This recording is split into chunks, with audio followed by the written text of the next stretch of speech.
लोकसभा चुनाव को लेकर चुनाव प्रचार अब जोर पकड़ता जा रहा है। 7वें चरण की वोटिंग में अब कुछ ही दिन बचे हैं, लिहाजा सभी राजनीतिक दल अपने चुनाव प्रचार में व्यस्त हैं। सभी अहम दलों के शीर्ष नेता ताबड़तोड़ रैलियां कर रहे हैं। हिमाचल प्रदेश में भी चुनावी बयार बह रही है।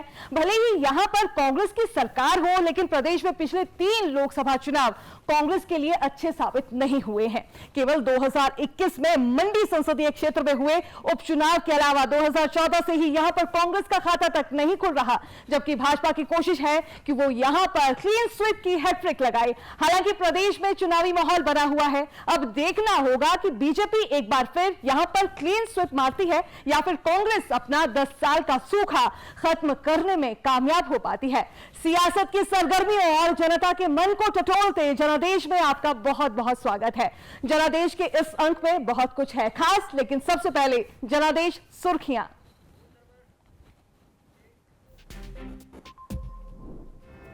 केंद्रीय मंत्री और हमीरपुर से भाजपा प्रत्याशी अनुराग ठाकुर ने नादौन में किया चुनावी प्रचार। कांग्रेस पर बोला हमला, कहा कांग्रेस में लीडर नहीं डीलर ज्यादा। कांग्रेसी नेताओं को जनसेवा से कोई मतलब नहीं।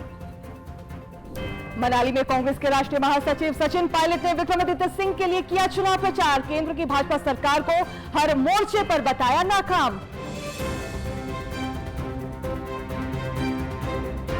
मंडी से भाजपा प्रत्याशी कंगना रनौत ने लाहौल स्पीति के उदयपुर में किया चुनाव प्रचार। जयराम ठाकुर भी रहे मौजूद।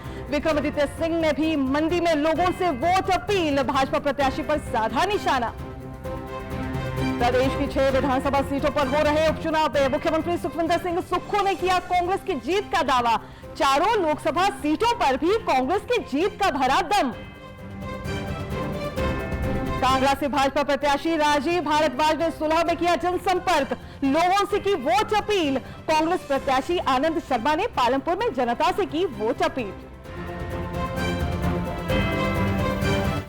जनादेश सुर्खियों के बाद सबसे पहले बात करते हैं केंद्रीय मंत्री अनुराग सिंह ठाकुर की। नादौन में आज हुई जनसभा की, जहां उन्होंने मुख्यमंत्री सुखविंदर सिंह सुक्खू को घेरते हुए कहा कि नादौन मुख्यमंत्री का गृह क्षेत्र है। बावजूद इसके उन्होंने नादौन क्षेत्र की अनदेखी की है। उन्होंने कहा कि ना तो महिलाओं को प्रतिमाह 1500 रुपए मिले और न ही किसानों से 2 रुपए किलो के हिसाब से गोबर और 100 रुपए प्रति लीटर दूध खरीदा गया। अनुराग सिंह ठाकुर ने कहा कि यदि मुख्यमंत्री के गृह विधानसभा क्षेत्र की यह स्थिति है तो प्रदेश की स्थिति का अंदाजा लगाया जा सकता है। इसके अलावा अनुराग ठाकुर ने कांग्रेस सरकार पर केंद्रीय विश्वविद्यालय का कार्य रुकवाने का भी आरोप लगाया।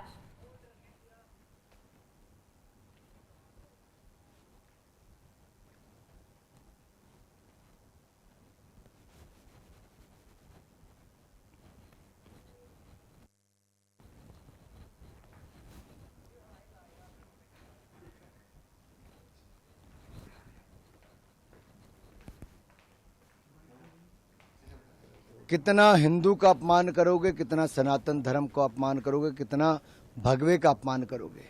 कांग्रेस तुष्टीकरण की राजनीति में एक समुदाय तक सिमट कर रह गई और उस समुदाय का वोट लेने के लिए आज जनता की संपत्ति को भी रीडिस्ट्रीब्यूशन फिर वितरण करने की सोचती है।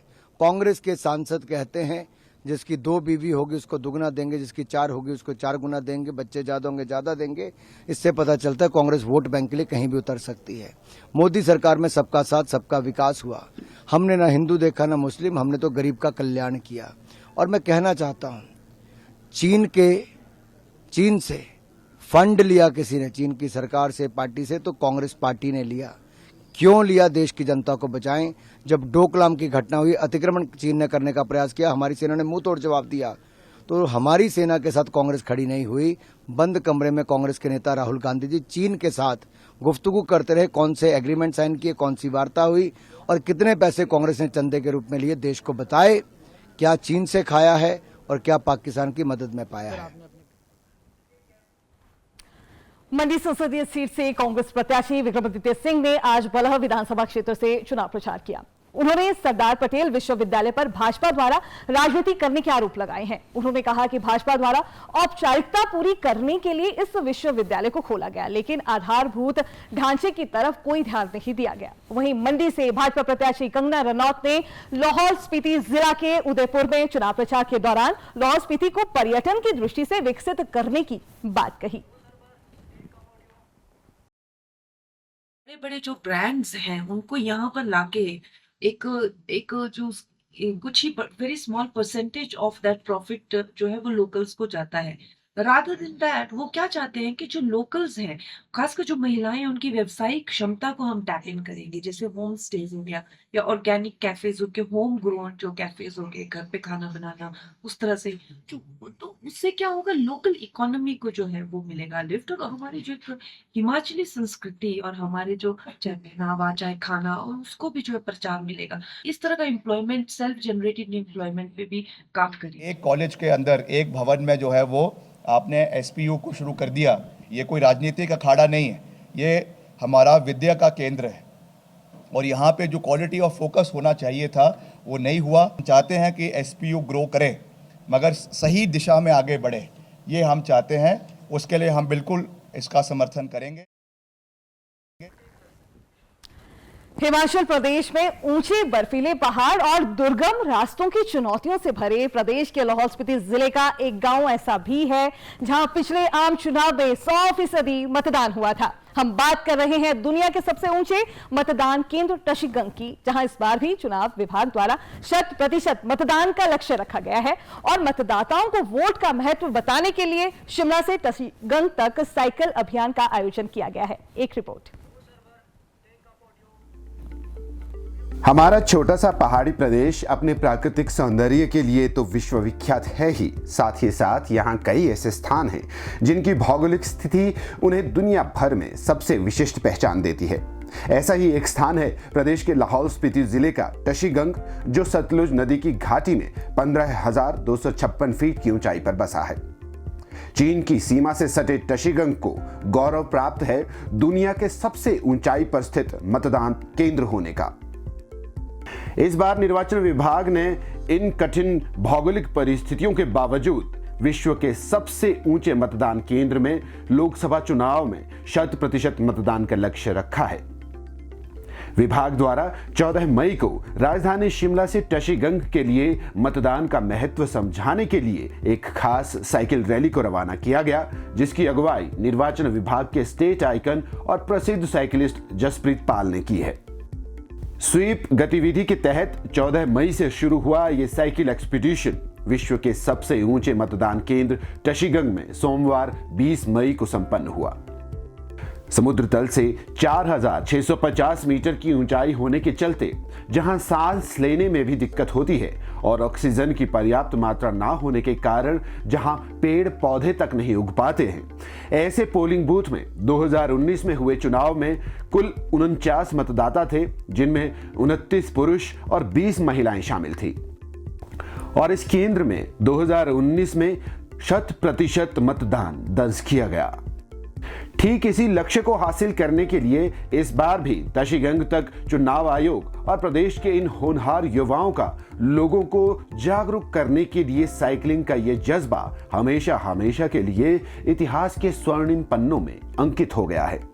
उल्लेखनीय है कि इस बार यहां मतदाताओं की कुल संख्या 52 है, जिनमें 22 पुरुष और 30 महिला मतदाता शामिल हैं।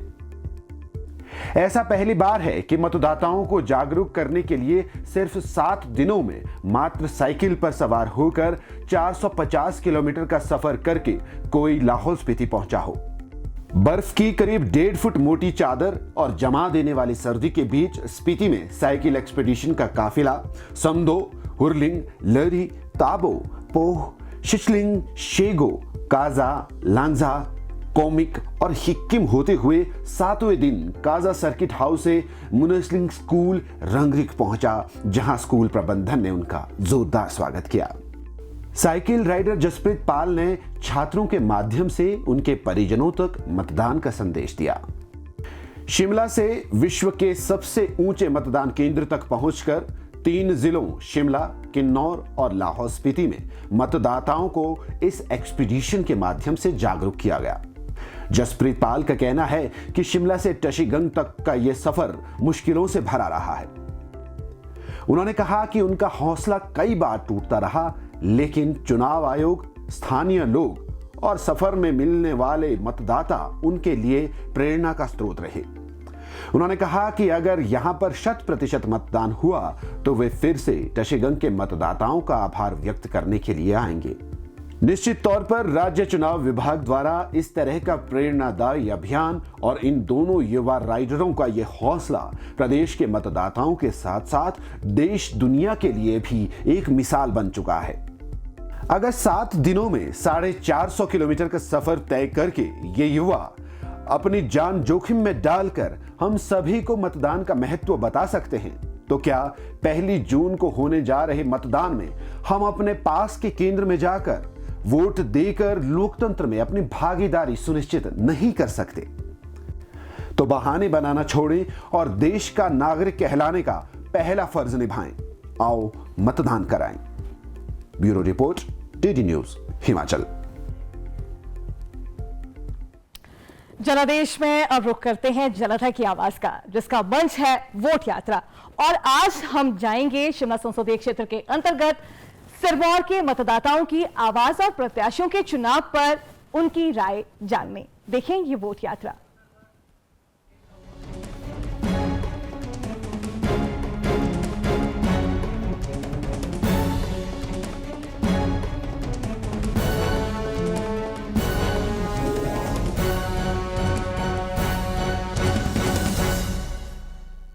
दूरदर्शन हिमाचल के खास कार्यक्रम वोट यात्रा में आज बात करेंगे सिरमौर जिला के पांवटा साहिब विधानसभा क्षेत्र की।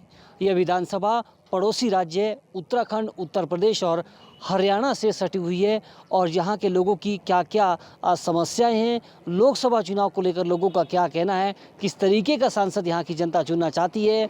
आइए बात करते हैं पांवटा साहिब विधानसभा क्षेत्र की जनता। सांसद ऐसा होना चाहिए जिनको नॉलेज हो कि हमारे यहाँ पे स्कूल की फैसिलिटी अच्छी होनी चाहिए, हॉस्पिटल में अच्छी सुविधाएं होनी चाहिए।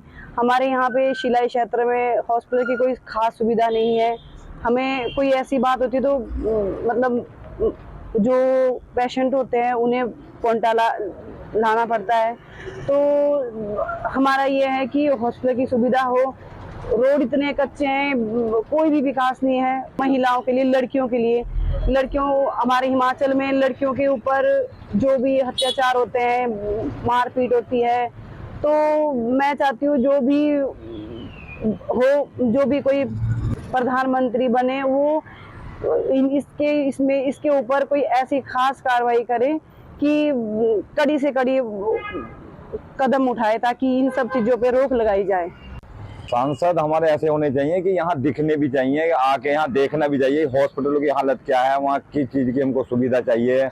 वहाँ एक्सरे तक तो होता नहीं है, वहाँ वो अल्ट्रासाउंड की मशीन लड़के वहाँ बंदे नहीं मिलते, कुछ करते ही नहीं, यहाँ बाहर भेज देते हैं।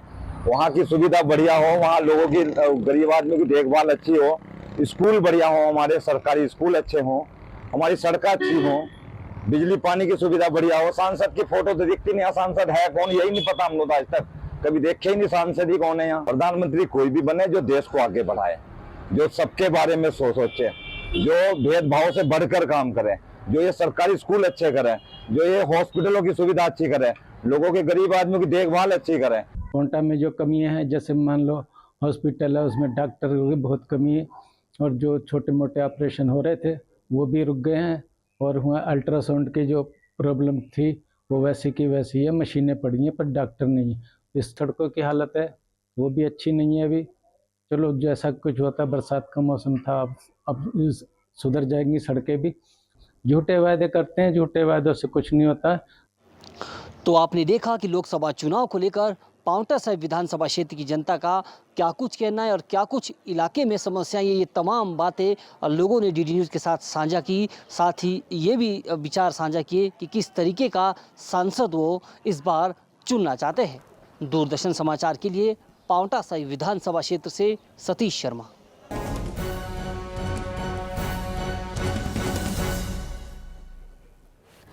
भाजपा की स्थिति हिमाचल प्रदेश में बहुत मजबूत मानी जाती है। बीते 2 लोकसभा चुनाव में इस पहाड़ी राज्य में भाजपा की कामयाबी की दर 100% रही है। प्रदेश के बदले राजनीतिक मिजाज में क्या 6 सीटों के उपचुनाव में भी भाजपा को कोई लाभ मिलेगा, ये देखना भी अहम है। तो जनादेश में आगे बढ़ते हैं और देखते हैं हमीरपुर जिले के बड़सर विधानसभा क्षेत्र से भाजपा प्रत्याशी इंद्रदत्त लखनपाल की दूरदर्शन से हुई बातचीत को, जिसमें उन्होंने अपने दल बदल के कारणों और क्षेत्र के मुद्दों पर खुलकर बात की है। देखिए उन्होंने क्या कहा। देश में लोकसभा चुनावों का जो है इसमें जोर पड़ा हुआ है, लेकिन हिमाचल प्रदेश में जो है 6 विधानसभा चुनाव भी हो रहे हैं, उपचुनाव हो रहे हैं। हमारे साथ इसमें भारतीय जनता पार्टी के उम्मीदवार इंद्रदत्त लखनपाल जी बातचीत के लिए मौजूद हैं। जैसे कि चुनाव प्रचार क्योंकि जोरों पर है, अब कुछ ही दिन जो हैं बचे हैं, तो किस तरह का रिस्पॉन्स आपको यहाँ पर मिल रहा है? देखिए, जनता का रिस्पांस बहुत अच्छा मिल रहा है और तकरीबन मैंने एक राउंड तो पूरा लगा लिया है और दूसरे राउंड में अभी 50% मैंने पूरा कर लिया है और 3-4 दिन में बाकी एरिया भी घूम लूँगा। तो जिन मुद्दों को लेकर आप लोगों के बीच में जा रहे हैं, वो क्या मुद्दे हैं जिनको लेकर आप जो चाहते हैं कि जनता आपको इस पे वोट दें? देखिए, मुद्दे नए भी हैं, कुछ पुराने भी हैं और जब कांग्रेस की सरकार बनी थी उस समय मैं भी कांग्रेस का विधायक था, तो बड़ी खुशी हुई थी कि हमारे दोस्त हैं, मुख्यमंत्री हमारे साथी हमारे साथ पड़े हैं और खुशी इस बात की थी अब मुख्यमंत्री बने हैं तो हमारे काम होंगे, हमारे ज़िला से बने हैं तो ज़्यादा काम होंगे। लेकिन नटशल में देखा जाए तो इन 15 महीनों में हमारे काम वहीं के वहीं खड़े हैं। आप लोग मित्र भी रहे हैं, आपस में दोस्ती भी रही है, इतनी जो आपस में एक खटास जो आई वो उसका विशेष कारण क्या रहा? देखिए, वो एक तो उन्हें मैं पहले भी कहना चाहता हूँ आपके माध्यम से, हमने कोई 15-15 करोड़ रुपए नहीं लिए। अब उनके पास क्या सबूत है, क्या उनके पास जानकारी है, ये तो वही बता सकते हैं। लेकिन जिस तरीके से बदनाम किया जा रहा है वो बात गलत है और ये भी सही है कि हम दोस्त रहे हैं और राजनीति में हम साथ साथ थे, कॉलेज में इकट्ठा पढ़े हैं, नगर निगम शिमला में पार्षद रहे हम साथ साथ। वो पहले विधायक बन गए थे 5 साल पहले, मैं उसके बाद बना। लेकिन इस तरह की कोई उनके साथ मेरी कोई दुश्मनी थोड़ी थी, लेकिन जो उनके कार्य करने के तौर तरीके थे वो मुझे समझ से परे रहे और वो मुख्यमंत्री बनने के बाद उनका जो स्टाइल ऑफ एक्शन था वो बहुत चेंज हो गया। और दूसरा जो 15 करोड़ की जो बात वो कर रहे हैं, वो हमने कोई ऐसा पैसा नहीं लिया। अगर हमने ऐसा पैसा लिया होता तो हमने ऐसे खुलेआम कैसे घूमना था? हमारी भी तो ज़मीर है कुछ। इल्ज़ाम लगाना जो है एक बात है, दुष्प्रचार करना एक बात है, लेकिन बार बार उस बात को कहे जाना वो कोई सही बात थोड़े है। हमने तो सभी 9 विधायकों ने हाई कोर्ट में केस दर्ज किया है। अच्छा, जैसे आप नई पार्टी में आए, भारतीय जनता पार्टी से, आप इतने सालों से भारतीय जनता पार्टी में से लड़ाई लड़ी आपने, और क्योंकि आप तो कांग्रेस सेवा दल से भी रहे हैं और कांग्रेस का एक महत्वपूर्ण विंग रहा है जिसके आप प्रदेशाध्यक्ष रहे हैं, तो जो आपका एक बयान था नई दुल्हन वाला, वो बहुत वायरल हुआ। उसके ऊपर आज मुख्यमंत्री ने भी उसके ऊपर कटाक्ष किया या बहुत से मीम भी बन गया है। देखिए, मैनेज तो हो ही गया। अब जो लोग नाराज़ थे वो सब मान गए और सब साथ चल रहे हैं और थोड़ा समय तो लगता ही है एडजस्ट होने में। और क्योंकि मैं तो संगठन का आदमी हूँ और सबसे बड़ी बात मैं समाज सेवक हूँ, जनता के साथ हमेशा मैं डायरेक्ट कनेक्शन में रहता हूँ और जहाँ संगठन की बात है, संगठन के लोगों को भी साथ में चलाया और खुद भी मैं जनता के बीच में जा रहा हूँ, चाहे वो सामाजिक कार्यक्रम के माध्यम से जा रहा हूँ, चाहे राजनीतिक उसमें जा रहा हूँ, तो उसमें मुझे इतनी ज़्यादा कोई समस्या नहीं आई, क्योंकि अपने व्यवहार के ऊपर डिपेंड करता है कि अगर दूसरे लोग भी अगर आज साथ चल रहे हैं तो उनको भी मैंने एक ही बात की कि देखिए, ये अलग बात है कि मैं दूसरी तरफ था कांग्रेस पार्टी में, तो भारतीय जनता पार्टी में अगर आया हूँ तो बात काम तो एक ही है। यहाँ भी संगठन है, वहाँ भी संगठन था, तो कोई ज़्यादा दिक्कत मुझे नहीं हुई एडजस्ट होने में। ये थे भारतीय जनता पार्टी के प्रत्याशी इंद्रदत्त लखनपाल जी, जिन्होंने हर मुद्दे पर, हर विषय के ऊपर जो है वो बेबाकी से अपना पक्ष रखा। डीडी न्यूज़ के लिए हमीरपुर से सुशील शर्मा। प्रदेश में लोकसभा चुनाव और कई सीटों पर एक साथ उपचुनाव होने से यहां का सियासी पारा चढ़ा हुआ है। हिमाचल में कांग्रेस की अंतर्कलह के कारण पार्टी को राज्यसभा चुनाव में हार का सामना करना पड़ा था। इसके बाद पार्टी के 6 विधायक भाजपा में शामिल हो गए थे। विधानसभा उपचुनाव में भाजपा ने इन सभी को ही टिकट दिए और कांग्रेस ने इसकी भरपाई के लिए भाजपा से आए नेताओं को चुनाव में उतारा है, जिसकी तस्वीर सुजानपुर और गगरेट में साफ देखी जा सकती है। हालांकि चुनावी हलचल के बीच कुटलेहड़ से कांग्रेस प्रत्याशी विवेक शर्मा जीत की बात कहते हुए भाजपा की हार का दावा कर रहे हैं। हिमाचल प्रदेश में लोकसभा के साथ साथ विधानसभा के उपचुनाव अब अपने अंतिम दौर में पहुंच चुके हैं और जो प्रत्याशी है उन्होंने भी अब तूफानी चुनाव प्रचार शुरू कर दिया है। और कुटलहड़ विधानसभा क्षेत्र के उपचुनाव में कांग्रेस के प्रत्याशी विवेक शर्मा हमारे साथ है। आइए उन्हीं से जानते हैं कि किस तरह से अब चुनाव प्रचार जो है उनका चल रहा है। विवेक जी नमस्कार। नमस्कार। विवेक जी, अब चुनाव प्रचार अंतिम दौर में पहुंच चुका है, क्या मानते हैं अब किस तरह से आगे इसको ले जाया जा रहा है? देखिए, अब चुनाव प्रचार में जो है वो रैलियों का दौर शुरू हो गया है और आज हमारे यहाँ पर जो है वो मुकेश अग्निहोत्री जी की और सचिन पायलट जो है कुटलहड़ में आ रहे हैं और उसके बाद जो है वो कल मुख्यमंत्री की रैली है और 27 तारीख को जो है वो प्रियंका गांधी जी का अभी बात चल रही है कि शायद उनका भी कार्यक्रम कुटलहड़ का बने। और जनता में लगातार जो है उत्साह बढ़ रहा है चुनाव को लेकर, क्योंकि जनता में जो रोष है वो रोष अब जो क्योंकि आप देख रहे हैं कि जनता बार बार इस बात से नाराज़ थी कि जिन लोगों को हमने जिता के भेजा था उन लोगों ने कहीं ना कहीं जो है वो पार्टी के साथ तो दगाबाजी की, मगर आम जनता को भी जो दोबारा जो है वो कश्मकश में डाल दिया है। तो जिस तरह से इस चुनावी दौर में अगर बात की जाए, जो आरोप प्रत्यारोप की एक राजनीति चल रही है, कहीं ना कहीं जो आपके प्रतिद्वंदी है वो आपके सीधे सीधे परिवार पर भी हमले कर रहे हैं, क्या मानते? देखिए, ऐसा है, मेरा जन्म वर्ष 1977 का है और तत्काल उस समय की जो राजनीति की जो वो बात करते हैं, अगर इनमें इतना साहस होता तो वे उस समय बात करते। आज मेरे पिताजी जो है वो यहाँ इस दुनिया में नहीं है और उस समय की राजनीति में क्या था क्या नहीं था और कुछ अगर मैं समझता हूँ कि राजनीति में कुछ ऐसा कुछ हुआ होता जो किसी क्षेत्र की जनता के खिलाफ था, तो उसके बाद वो 1998 तक जो है उन्होंने एक छत्र राज उनका रहा और सरकार ने भी उनको जो है वो पूरा तवज्जो दिया। 1998 के बाद जो है कुटलहड़ की राजनीति में जो है वो जो अस्त व्यस्त हुई थी। 98 तक कुटलहड़ की राजनीति एकजुटता के साथ थी और 98 तक कुटलहड़ में एक ही नेता थे, वो पंडित रामनाथ शर्मा थे। जुमा इन लोगों को तो 4 दिन अभी राजनीति में आए हुए हैं, इन लोगों को जिनको ये नहीं पता कि राजनीति कहाँ से अभी शुरू होगी और कहाँ पे, जो लोग जो 14 महीने के विधायक बने और वो बात कर रहे हैं 50 साल के राजनीतिक परिवार के बारे में, जिसके और जिस राजनीति की बात ये करते हैं उस राजनीति में तो उन्होंने कुछ अभी एक बात तो बताएं कि उस राजनीति के से आपने किया क्या? जी, कुटलहड़ की बात की जाए, कुटलहड़ कांग्रेस की गुटबाजी जो है वो काफ़ी मशहूर हुआ करती थी, लेकिन इन चुनावों में ये देखा जा रहा है कि सभी को आपने एकजुट किया है और सभी आपके साथ भी चल रहे हैं। तो क्या वाकई में दिल से वो सहयोग जो है पार्टी का कर रहे हैं? बिल्कुल, ये 2022 में भी हमने सभी को एकजुट किया था और उसी एकजुटता के साथ चुनाव लड़ा था, तभी तो यहाँ पे ऐसा चेहरा जीत के आ गया जिसकी जो है वो 6 महीने पहले पंचायती राज में जमानत जब्त हुई थी। अगर वो औरा जो है अगर उस व्यक्ति का होता तो आज पता चलता कि, और वो जब अगर ऐसा औरा अगर उनका होता तो वो जब कांग्रेस से भाजपा में गए तो शायद सैकड़ों लोग उनके साथ चले जाते, उनसे तो पहले ही लोग परेशान थे। विवेक जी, बात की जाए करीब 3 दशक बाद जो है वो कांग्रेस यहाँ पर जीती थी, तो क्या अब वो क्रम जो है वो जारी रहेगा कांग्रेस के लिए? बिल्कुल, ये क्रम बिल्कुल जारी रहेगा।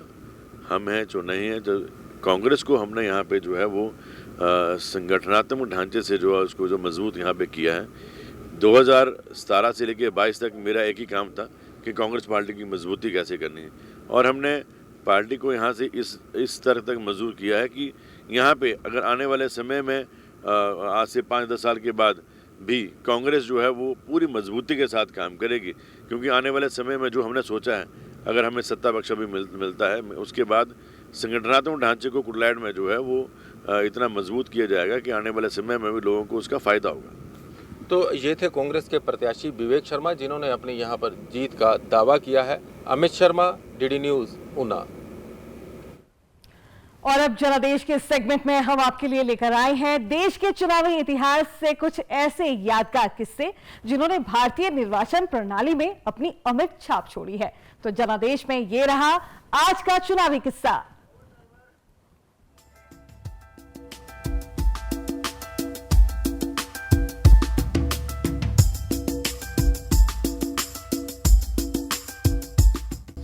चुनावी किस्सों में आज हम बात करेंगे टीएन शेषन की, जिन्होंने न केवल चुनाव में होने वाले फिजूल खर्च पर नकेल कसी बल्कि राजनेताओं को भी नाकों चने चबाने पर मजबूर कर दिया।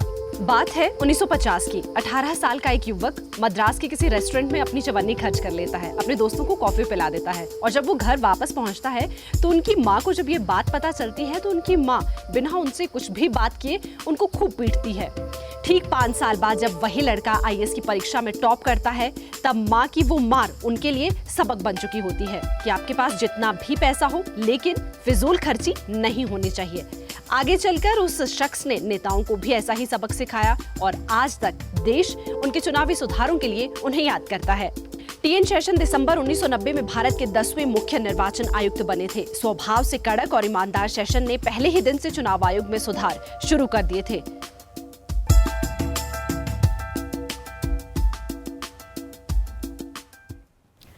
प्रदेश में चुनाव विभाग द्वारा 100% मतदान का लक्ष्य रखा गया है। इसी लक्ष्य को सुनिश्चित करने के लिए स्वीप कार्यक्रमों के तहत विभिन्न गतिविधियों के आयोजन कर मतदाताओं को वोट के महत्व के प्रति जागरूक किया जा रहा है। जागरूकता के संदेशों में कई कलाकार भी लोगों से मतदान की अपील कर रहे हैं। इसी पर आधारित आइए आज की देखते हैं ये वोट अपील। पूरी दुनिया को ये मिसाल है, मेरे भारत का संविधान है, लोकतंत्र का सबसे बड़ा त्योहार है, नए भारत का ये सुविचार है, मान है सम्मान है अभिमान है, मतदाता मेरे देश का स्वाभिमान है, स्वाभिमान है, स्वाभिमान है।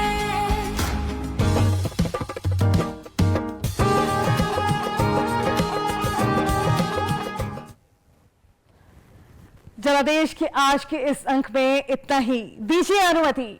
नमस्कार।